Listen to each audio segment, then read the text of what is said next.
Winter is just around the corner and there are signs everywhere in the garden. Trees are going dormant, so their leaves are falling, and there are early signs of beautiful winter blooms such as this camellia here. But there are a number of jobs that we can still get done in the garden, so I've got the perfect checklist. First on the list is to actually take a walk around the garden and look for plants that might be overcrowding an area, or some that might not have survived the summer season or are not enjoying the area where they're growing. But also keep a lookout for plants that can be dug up for division, because end of autumn going into winter is the perfect time to do this.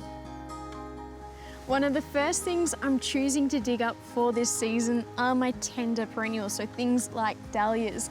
And the reason for digging these up is because we get really cold weather here and negative temperatures. So if I left that in the garden, it is at a high chance of rotting. So by digging that up and storing it, we're not only protecting it, but the roots on these can actually be divided so we can get brand new plants that we can plant out in the spring.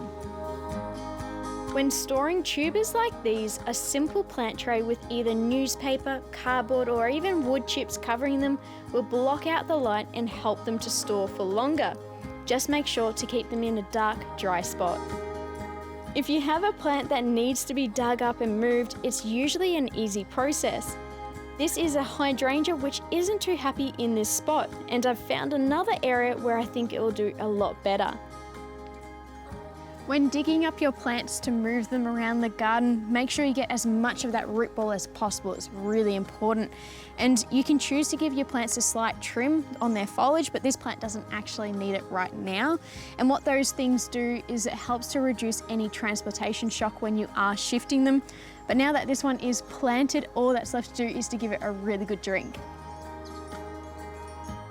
Adding compost to garden beds is a treat for the garden because over winter it will break down into the soil, replenishing and conditioning it over time. And this is a job that can be done throughout the year, mainly in spring, autumn and winter, as it is always a good idea to look after the soil that has become depleted, especially in areas where there is high fertilizer usage, like our vegetable gardens and flower gardens.